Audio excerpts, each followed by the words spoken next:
Our last person for this first round is a guest, an occasional guest of ours. One of the things that we've tried over the last couple of years is to be a little bit more kind of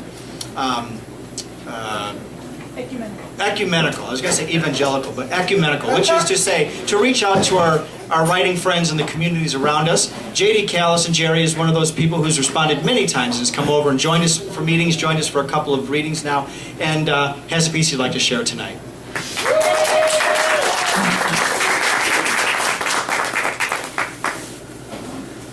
I actually had not planned on reading tonight. I just wanted to come and listen to y'all, you poets. I'm not smart enough for that. I'm not poetic. My feet are. They're Longfellows. But other than that, and last time I was here, I read to you a little bit from Rotund Roland, my novella that has been getting very great reviews. In fact, I wish somebody would give me a couple of 3s and 4s, because everybody thinks with all the 5s that it's all fake, but none of them are. Tom mentioned the challenge coin that I won a while back. This is from Tom Dutta in Vancouver, British Columbia, who he's a mental health worker, was bullied terribly as a kid, and the story really resonated with him. He has a podcast, and he's had me on 3 times. Normally, he limits everybody to 1 time, and this is an award that he gave me for what we've done with that. And I'm very appreciative. I didn't really bring it to show it off, but yeah. As they say, it's a mighty poor frog won't croak in his own pond. So what I'm going to do tonight is I've got just a couple of short chapters that I'm going to read out of my first novel, Stranded at Ramses Lodge. This is a story that came to me back in the 80s, back before I knew I could write. In fact, I had a college teacher told me never to try to write, but I couldn't do it, and I believed her for 40 years and wasted them.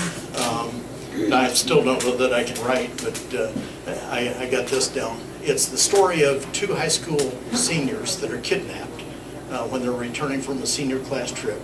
They get flown to upstate Maine, the most remote area in the continental United States. And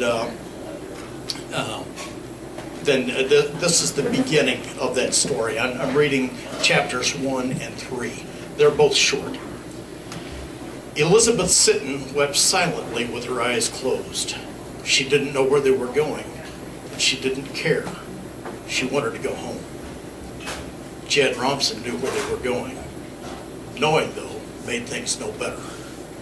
His back was stiff from sitting hunched over with his hand cuffed to Elizabeth through the seat spoons. Jed looked at the back of Pete Richardson's head. Pete, Romson Industries company pilot, flew the company aircraft, a de Havilland Beaver, a superb plane for getting in and out of remote areas. Jed knew the Beaver's capabilities would be needed to land on the lake by the company's hunting and research lodge. Great, Jed thought. 50 miles of wilderness to any town. I'm stuck with a girl who knows nothing useful, and I have no idea where to find a hunting camp. 35 miles? I don't know. I just don't know. Chapter 3. Hours later, Jed looked out his window when the plane banked to the left and started to descend. Sure enough, there was the company's testing lodge in the lake below. Shortly after James Romson, Jed's father, started Romson Industries, he recognized the need for a remote location with severe weather conditions to test cold weather gear and equipment. The lodge, an old lumber camp, fit the bill perfectly. Romson Industries owned over 100,000 acres in the most remote area of the continental U.S., with less than 1 person per 100 square miles. Jed knew his chances of walking out to safety were nil, especially since he had to babysit a tenderfoot girl. Pete turned his head and reached behind the seat with a set of headphones and shoved them at Jed. Jed struggled to put them on with his left hand and managed to do so on the 3rd try. He pulled the microphone down in front of his lips. Can you hear me, Jed? I hear you. Look, I'm really sorry I had to do this to you. I'm in a tight spot and I don't have many options. Listen carefully to what I have to say and you'll be okay. I'm listening, Jed said, but the sarcasm was lost on Pete. Here's the deal. I stocked the lodge for the company's plant manager's fishing trip. You'll have plenty of food and it's not all that cold except at night. Plenty of firewood is cut and ready. I hadn't planned on you being with a girl, but that can't be helped. I can't really take her back now, can I? He chuckled, then continued. I think this will actually make it easier for me to get your dad to come up with the money.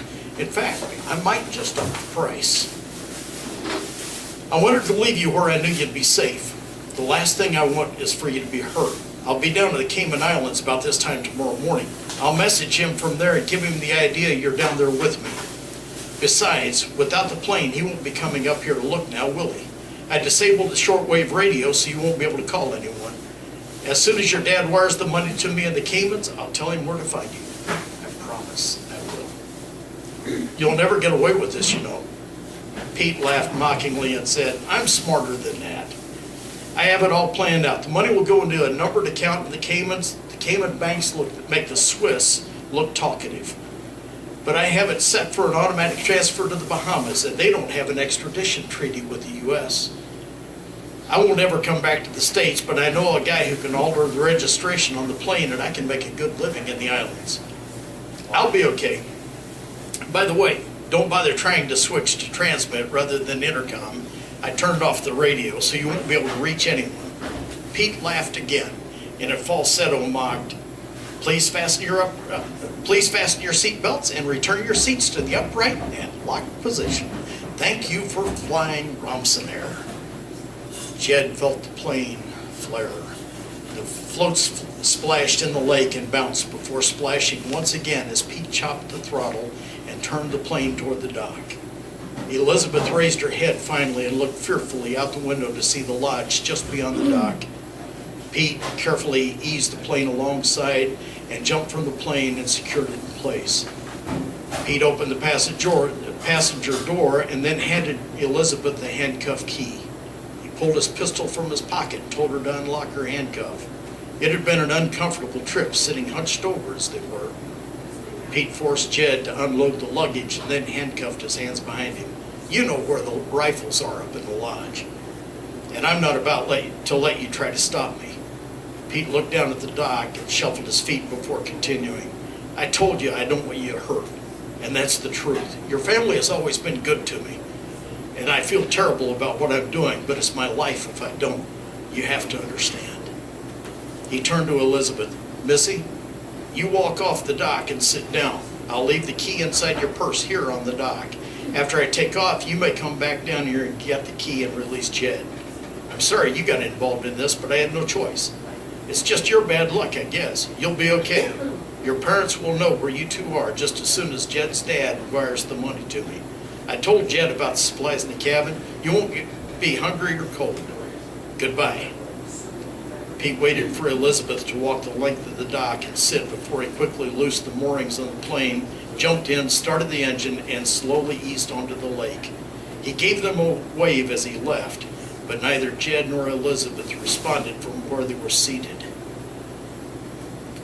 As he's taking off, he hits a goose and crashes, leaving them stranded at Romson's Lodge.